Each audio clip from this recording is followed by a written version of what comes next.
Okay, so this meeting interview will begin. So, Kevon, just a quick introduction here before start things going. Okay, I'm Scott Eldridge. I'm the Casual Unit President at Local 1998, as well as co-chair of the Human Rights Committee.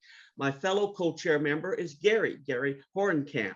And, so we had a communications meeting and your name came up and they were looking for people to volunteer to do the interview for you for Steel Drum. So Gary and I met the challenge. So that's why, so like we're here and just, like you and I have been involved with the District 6 Human Rights Committee and that sort of stuff. So we've been to a few meetings over the last few years and that sort of stuff. So we kind of know each other, but we're going to get to know each other better today. And Gary, do you want to just speak a bit about yourself and how you got involved and things like that? Well, I'm one of those foreigners. I'm an American still, permanent resident, standardized patient at U of T. That's how I'm in the union. And I was a standardized patient previously in Nebraska and Texas. So about 15 years all together between the states and here as an SP. And prior to that, I was in the Air Force for 20 years, U.S. Air Force. Wow. Yeah. So, Kevon, so just to start off with, why don't you just say like who you are and what your position is and what you're doing right now? Right now.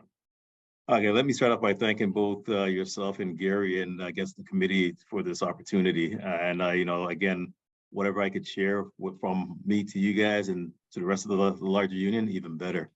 Kevon Stewart, as you said, Scott Eldridge. I guess the best way to put it is I started off this union about 29 years ago. When I first came out of university, I got hired by Samuel Atme Strapping, which is a steel plant that was out located in Scarborough, Ontario, there by Warden and St. Clair at the time. If you go by there now, it's completely changed. It's all residential, so it's actually a crazy place. You wouldn't even know that a steel fabricating plant actually existed today. Basically, it was in university from 1990 to 1994. 1994, graduated from university and basically started my full-time employment at Samuel Strapping in September. Got into there, and I think one of the stories I keep telling people is I kind of had this vision of opening my own community center, so didn't have any vision of staying at the factory for any long-term stance. In my mind, it was a 5-year stance, and I was in and out. Got introduced to a lot of great workers. Majority of the workers at that time were immigrant workers. So when I came into the plant, a lot of them, English was like their second or even third language. So in terms of opportunities in the plant itself, they didn't really want to move from what they knew because a lot of the jobs basically had a little bit more responsibilities, and those responsibilities was heavily reliant upon reading and being able to articulate and respond accordingly. But for me, when it comes to the union, the local union president at that time kind of approached me and asked me to get involved. Thought I was a young kid, kind of picked up on things quickly. And at that time, I kind of, thanks, but no thanks. That was my focus. Again, coming into my first work experience, full-time work experience, hearing about unions was always a nightmare. It was never in the positive, it was always a negative. When we, you hear unions, you hear about the destructions, you hear about the labor disputes. But you never hear in the media all the good things that the unions do until obviously you get in there and you live it. So I tried that for 5 years. 5 years and a day, I was still there. And the local union president, to my surprise, didn't forget our conversation. And he kind of invited me to get involved. And getting involved has basically meant take one course. Take one course with steel and you let me know how it is. And, then we'll see from there. So I basically took my first course right where you guys are right now, downtown Toronto, Cecil Street. And it was amazing because I didn't think this kind of education existed within the union because of my narrow sight to what union was about. Long story short, I basically took pretty much all the courses that Toronto had to offer. And I was very fortunate in running across Harry Hines, which was an old District 6 director, but he was actually a facilitator at the time teaching bargaining to win. And Sue Milling was also part of that course. And for some lucky reason, I say lucky, like I owe it to them, to be honest. I owe it to Clarence Ford, first and foremost, for identifying, picking me and giving me the opportunity. But it was Sue Milling and Harry Hines that saw something in me, one of these courses, and say, hey, you know, do you want to do something different? And I'm like, well, not really, because I didn't know what different meant. And the long and short of it, I got a call from Wayne Fraser, was the district director at that time. And Wayne kind of asked me if I would like to be mentored. And I was like, well, yeah, okay, sure. I'm not too sure what I was being mentored for. Again, came out and I started working with Stuart Deans, which was the area coordinator for Toronto at that time. And I was out on a leave for 3 months to be mentored, with the understanding that at the end of 3 months, I'll be going back into the plant. 3 months became 6, 6 months became 9 months, 9 months became a year became 2, 2 years became 3 years as a casual. And I guess somewhere in the international says, hey, we may want to hire this guy. So I finally got hired 2004 February, which makes 19 years completed service in the union as a staff. But I've been a staff I've been a union member for 29 years. My first 9 years was in Toronto, and I guess my I think 7 or 8 would be out in Pickering in Eastern Ontario. And then I came to the district office as the district director or district coordinator, my apologies, in 2019, end of 2019. Then the pandemic hit. Then we kind of worked from home remotely for a good period of time. And then I got fortunate with Miles coming on board as the director as of March 1st, 2022. He asked me to be his assistant, and I was sworn in at that time. You know, good for you, Kevon. Good for you. Hey, what did you study at university? Kinesiology and geography. I wanted to be a teacher. Way to go. Good for you. Good for you. So, Kevon, where were you born and raised? Born in Jamaica, raised in Jamaica, came to Canada in 1977 at the golden age of 7. Way to go. Excellent. Excellent. And okay, so like one of the things I wanted to ask you is, you know, from your perspective and your experience and your vast experience in, you know, not only working in a steel plant, but working for the union, what do you see are the benefits of the United Steelworkers? Like how would you articulate that to someone new that's just joined, maybe a casual unit member working as a lifeguard at the athletic center? How would you articulate the fact that, you know, what are the benefits of being a United Steelworker? What are the benefits? Yeah, I mean, there's several benefits. And what I'm going to do for you, in my mind, I'm going to break down the benefits at different levels, Okay. right? When you take for somebody coming into a unionized shop, you know, it's the, you know, they're scared, so to speak, coming in. They're not too sure what to expect. So you come into a unionized shop, you have basically the collaboration of all the members there that's willing to work and support you. So you talk about having a voice. So if you are not, you know, not everyone is like us who are willing to be able to talk and speak up on our behalf to management to represent ourselves, right? We don't have everyone that has that same qualification and even that vigor. When you talk about health and safety, again, coming into a workplace first and foremost, you might not have the, you know, the full knowledge of all the health and safety concerns within a plant, but you have a health and safety committee that's there, that's willing to talk to you and basically guide you through that. You know, you talk about a dispute mechanism. Now, we're not really coming into a job to, you know, to cause trouble. But if something does happen, you have the grievance process that's there to help you. So it's not a one issue that you got to take on by the employer yourself. You got a whole mechanism that's already in place that allows you the opportunity to be represented. So when I think about a new individual coming into a unionized facility, you know, talk about the wages, you talk about negotiated benefits, talk about negotiated pension plans that are there for the future. You talk about just a job security that's, you know, not only there now, but the opportunity to grow within that job is paramount. So that's somebody coming in. Now, from the larger union, per se, from the district side, what I love the most is you get to influence the union itself at a different level. And not to say that the lower level is not important, it's just as important as a higher level, but it's different players. So the strategy that you're utilizing to ensure that our name, what we do, regardless of what levels you're at, is always the same. No matter if it's Scott Eldridge or Gary speaking at the shop floor, it's the same message that the leadership is pushing. And one thing I love about it, it's not a one-way streak.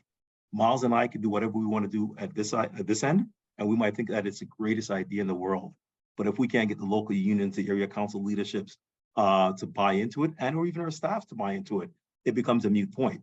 So again, we take on this responsibility to make sure that whatever we do from the union side is up, down, and down, up. It's not just a one-way street, and we look and rely on you guys for your support. And you think about it this way, you know, I could speak to it, Miles could speak to it, but if it doesn't benefit you guys in the end, what good are we doing? So you talk about, you know, the rallies that we do, the lobbying that we do, the collective bargaining that we do, all that is to ensure that the bottom not only stays at the bottom actually gets an opportunity to move up and grow, because at the end of the day, we can't do this by ourselves. So without a union, in my mind, I don't know how people do it, to be honest, right? But we see what happens when you don't have the unions. We got workers that are being attacked. We got workers that are being stagnated, workers that are being terminated, workers' benefits are not even growing. So yeah, coming into a unionized shop, it means everything. Good, excellent.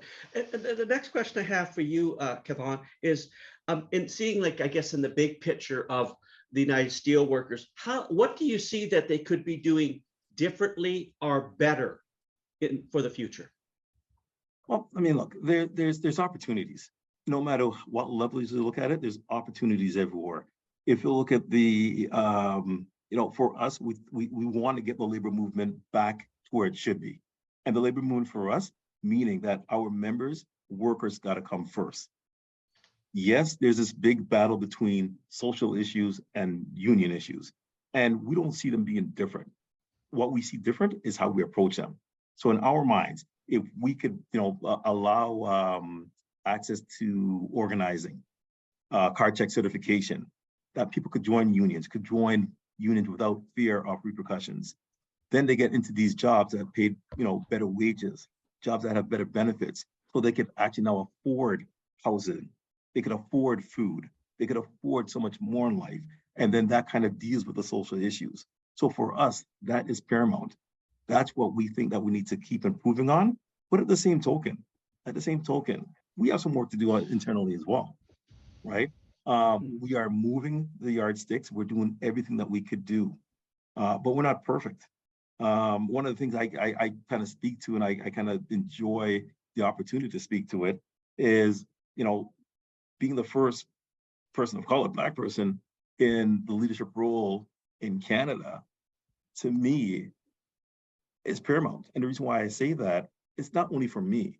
So other peoples could actually see that it's possible. That's if they want it, right? So we got a lot more people that's always complain that, you know, the leadership of the union is not reflective of the people that we represent. And, you know, again, people come and say, well, you're only one. And you're right, I am only one, but now people could actually see that it's possible. And regardless what level you want, you don't have to be the director, the assistant to the director, coordinator. You could even be a local union president. It just means that the opportunities now exist because people are seeing it. So for me, that is the key. One other thing I think we could do better is within our own, we are still trying to find ways to communicate and work with each other better. Yeah. And the more we do that is the key right now, because we still feel like, although take District 6, which is Ontario and all the Atlantic provinces, yes, we're very Ontario focused, not to say that we've ever and will ever alienate our Atlantic sisters and brothers, but we need to find a better way to have them more included into the district to be one complete district. And until we do that, again, the challenges are there. I know, you know, some locals are actually a machine in terms of communicating with their members, but some locals are not. So it happens at the local level, but it also happens at the district level. We're trying to find better tools and mechanisms to communicate with our members. Yeah. Oh, excellent, excellent. Kevon, the next question I wanted to ask you was, in your position as assistant to the director at District 6, I think our readers want to know, like, so what does that involve? Like, what is that job? Like, what do you actually do? And you could say what I do in a day or a week or a month or 2 months, you know, since you started this position back in March 1st, 2022, because I just think our readers really want to know this. Yeah, it is a huge, but it's a rewarding position, to be honest. Yeah. We basically try to run the district. Yeah. If you think about, we are 78,000 members strong. Yeah. We are a union that's basically involved in every sector of our economy. We are viewed by many as the leaders. So when you think about that, and as much as Miles and I, we don't take the credit because again, this doesn't happen without you guys, but it's a lot of interacting with affiliates. It's a lot of interacting with political leaders. It's a lot of, working with even employers at higher levels to basically, ensure, for example, labor dispute that may be taking place at the shop floor level. If we have an ability to work with the committees and reach out to upper management, say, give your head a shake, that, we do that. Some of our members, like when you talk about Miles, for example, he was just out in Nova Scotia, or St. John's, Newfoundland, and he's working with the Come By Chance explosion, and he kind of met with the RCMP. So all this kind of stuff is what we do. It's hard to say this is what we do day in and day out because it changes by the minute. Yeah, We got our staff that we're managing. We got the local unions that we're managing. We got the area councils that we're managing. And when I say managing, I mean, I'm working with to make sure that all our policies and everything is basically put out there for our locals to basically function. You have your constitutional stuff that you got to adhere to. You got your local union bylaws that you got to follow up on. You got commission hearings. Like, you got the whole gamut. There's nothing that we don't do on a day-to-day basis. So it's hard to pinpoint and say this is all we do, but it's rewarding in the end because no matter what decision is made, we know it directly impacts somebody's life, and everything that we try to do from this end has to have a positive outcome on somebody. Oh, that's excellent. No, thank you. Yeah, no, that sounds great. Now, you're obviously, I think a deserving person in the position you're on. Where do you see yourself, or what plans do you have for yourself in the context within the United Steelworkers, 2, 3, 5, 10 years from now? Where do you see yourself going, Kevon? I mean, the good thing now is we kind of broke the ceiling, didn't we? Yes. Right? The ceiling's been broken. So since the ceiling's been broken, sky's the limit. Yeah. One thing I would say, there's never one day in my 19 years as a staff or my 29 years as a member said that I want to be the assistant to the director, or I want to be the director, or never said that. Yeah. But I'm here now. So the best way to answer that, Scott, is I'm here now. Wherever my path leads me, I will follow. Way to go. Good for you. Good for you. Yeah. And another question I wanted to ask you too, what would you say, and it could be in your current position now, or when you first started working in the steel mill or wherever, what was the most rewarding day you ever had as a United Steelworker? Like something that really made you feel good. Was it marching in a parade? Was it going to a conference? I don't know. It could be a simple, maybe sharing your lunch with a fellow worker at the plant because he forgot his. What's your finest moment? I'll share two that I think I'll never forget. Oh, good. Two's fine. I got more, but I'll share two. The first one was my first rally in Ottawa. And I remember leaving my plant in Scarborough by Warden and St. Clair. Clarence and I he drove down to Toronto, and we, met a group of people. At that time, it was Mike Seward in the area council. We jumped on a bus, and jumping on the bus was unbelievable because it was just so many people coming together to basically travel to Ottawa to rally. And I've never rallied. I never did a protest, anything like that in my life. And to get off the bus and the big flags, and we're doing this and chanting, and I'm like, wow. We finally, in my mind, got to dispel all the negative, connotations what the media portrayed unions to be, to actually see what the unions could do by doing that. So for me, that first rally will always be priceless. The second thing that for me, in my mind, and I think I even kept the arbitration award. When you become a staff, the expectation is, you're going to win every single arbitration that you embark upon. And I think realistically, we all know that that's just not reasonable. And for me, I got my butt handed to me 6 times. 6 times in a row before I got my first victory. And it wasn't the first victory that was so memorable.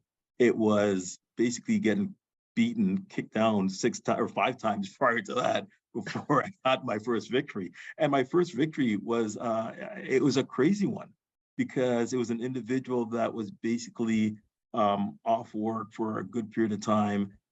He wasn't fabricating his illness, the long and short of it, and we were successful. And just the, the happiness, the joy that came out of that individual's face to me was, it wasn't the loss. It was, this is what we do. Yeah. And no matter how we do it, as long as we make the right decisions and help the individuals achieve ultimate success, there's nothing better than that. So him getting his job back after that was probably I'll never forget that. Oh, that's so great. That's so great. And I just want to just put your mind back now, just a couple of weeks to February 18th on a Saturday. We're out of the pandemic now, the first in-person Black History Month formal event that was held. What are your thoughts on that event?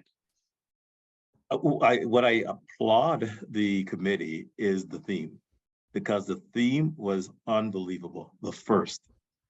And when you talked about the Honorable, Jean Augustine, you hear Roxanne Brown, the first international vice president in the IEB, you get myself as the first. And when I think about it, the first is so instrumental, right? And people think the first, I think some people might think the first for the wrong reasons. When I think the first, I think opportunities. Right? I don't look at myself as, oh, da-da-da. No, I think, okay, what did you do now to create that opening? So when we did that Black History Month and just being on the same stage, same platform, so to speak, with all these firsts, you get to see a window of a struggle, not by yourself, but by a whole community, village, people, whatever, to make that happen. And I keep saying, no matter what happens, it's not me anymore. It's whoever else that wants and has aspirations and visions could now see that it's possible. So for me, being on that floor, talking about the first, you'll never forget that. I will never forget that. Yeah. Well, and I was there and I won't forget it. And then also you're making just a comment because I was there, the electricity in the air. I mean, for everyone, it was actually a fabulous event. And so I was just curious about your slant on your point of view of that evening and that sort of stuff, because it was very amazing night for everyone, it's unbelievable. Well attended, well put together. Exactly. Hey, I just wanted to say, is there anything else that you would want to say now? You've answered certainly questions that Gary and I had sort of brainstormed on and that sort of stuff, that you want to add now that for our readers and Steel Drum would want to hear? Like, is there something else you want to add to this? The one thing I kind of hit on it a couple of times, and I'll continue to hit on it because I think it's paramount that we fully understand that being the first comes with a lot of responsibilities. Yeah. And the responsibility that I will embark upon is to make sure that I'm not the last. And I think that needs to be, made loud and clear.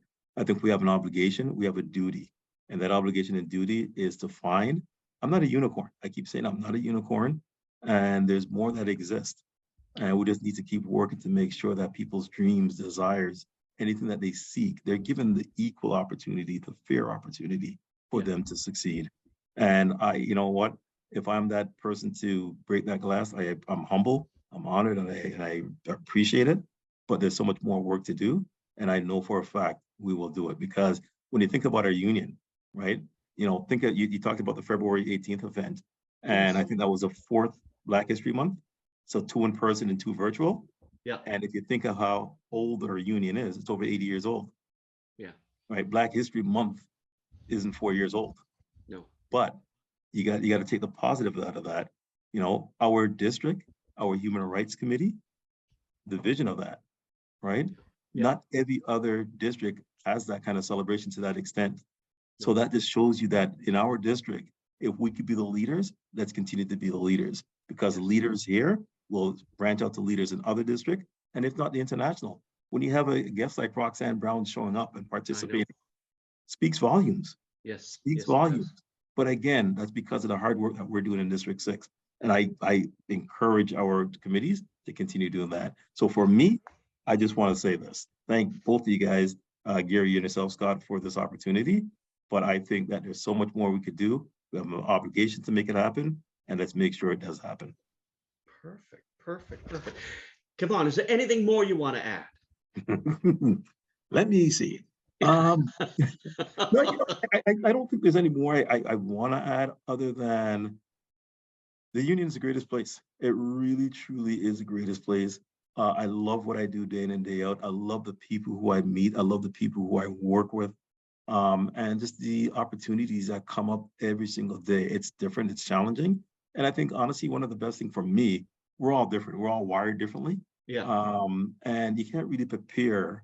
I mean, look, you said there's an interview today. I don't know what the questions is. I come by show, I participate. That's how it is here. You don't know what's going to happen, but you got to react and fix it because everyone's relying on you for an answer, right? Yeah. But again, our answers are always what's best for our members, no matter what we do, what's best for our members. Good stuff. Good stuff. And I just one little quick question I wanted to ask you. So in your position, what you're doing now at District 6, tell us what you're going to do next Monday. Do you know? No. Actually, next Monday, I'm in Wabush. Oh, okay, no, I'm just curious. Right. Yeah, that sort of stuff. No, next Monday, I have a SP training session, right? So I kind of know what I'm doing, a job that I love, and I'm doing it. And that's Gary. Next week, Monday, Miles and I are embarking up on. I'm sorry. Next Monday, Miles and I are embarking up on a flight to Wabush to go visit the members up there. So I mean, it's remote Arctic Circle, but you know what? Again, that's what we have to do. We're actually going out to see them. I think that's so great that you guys are doing that. Actually, I think it's fantastic. Yeah. And it was just like, just one of the things just popped in my head. So what does a guy like Kevon do next Monday morning? Like, what's he doing? So you guys are going up to the Arctic Circle. Good for you. It's been crazy. I mean, I was in Sudbury. I've been in Sudbury. We've been in Ottawa. I've been in Montreal. We've been in St. John's. We've been in Nova Scotia. We've been all over. We've been Chalk River. Because I mean, one of the things that Miles said, and I really respected, is instead of being in the office, let's try to get out as often as we can. We've been hitting the roads doing that. Yeah, that's so great. That's so great. So Gary, did you want to add anything or ask anything? No, all I want to add is to thank you so much for making yourself available to us today. It's obvious you're a very busy fella. And I also want to say, many times as an Air Force officer, we had leadership seminars on the bases and, somebody would come in and occasionally it was a snoozer and occasionally it was a guy that inspires, and you're the kind of guy that would have inspired us. So keep doing what you're doing and inspire the young folks because we need them to replace us. We do. Thank you so much for that. And I concur with Gary completely. Kevon, thank you very much. Now, remember, Gary and I, we can be a resource for you. So please do not hesitate to contact us anytime if you think we can help you out doing your important work. Okay? Thank you so much. Absolutely. I will definitely keep that in mind. Okay. Take care and have a great day, okay? You too. Keep up the great work you're doing, okay? Thank you. You too now, guys. Okay, thanks a lot. Thank you. All the best. Take care. Okay.